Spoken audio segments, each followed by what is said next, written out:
नमस्कार। चलिए आज बात करते हैं एक ऐसे सरल से आध्यात्मिक उपाय की जिसके बारे में कहा जाता है कि इसमें बहुत ही गहरी शक्ति छुपी हुई है।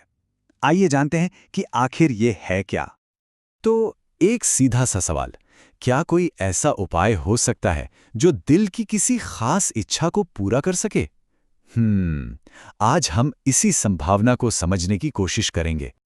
तो सबसे पहले ये जानना जरूरी है कि आखिर ये सोमवार अष्टमी है क्या।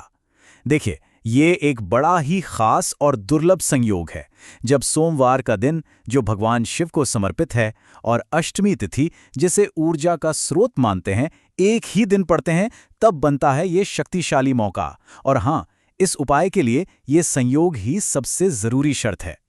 ऐसा मानते हैं कि इस खास संयोग की वजह से उस दिन में एक विशेष आध्यात्मिक ऊर्जा होती है।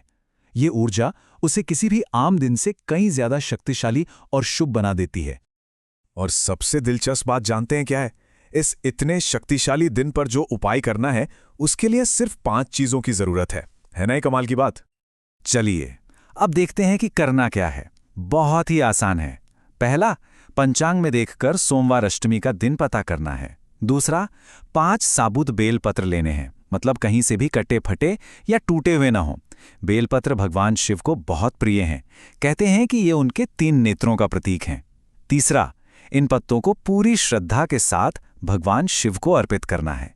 और चौथा, अपने मन की कोई एक खास इच्छा साफ साफ कहनी है।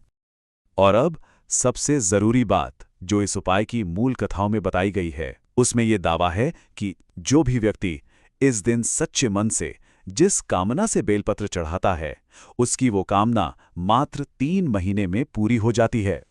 3 महीने, जी हाँ, यही वो समय सीमा है जिसमें इच्छा पूरी होने की बात कही गई है। ये एक सीधे से उपाय और उसके शक्तिशाली परिणाम के बीच का कनेक्शन दिखाता है। तो चलिए फटाफट से पूरी बात को एक बार दोहरा लेते हैं। खास दिन कौन सा है? सोमवार, अष्टमी। करना क्या है? भगवान शिव को 5 बेलपत्र चढ़ाने हैं और नतीजा 3 महीने के अंदर इच्छा की पूर्ति। बस ये 3 बातें ही इस पूरे उपाय का आधार हैं। और ये सारी बातें हमें एक बहुत ही गहरे सवाल पर सोचने को मजबूर करती हैं कि आखिर आस्था में, विश्वास में कितनी शक्ति होती है। ये एक ऐसा सवाल है जो हमें इस तरह के उपायों के पीछे छिपे हुए गहरे अर्थ पर सोचने के लिए एक नई दिशा देता है।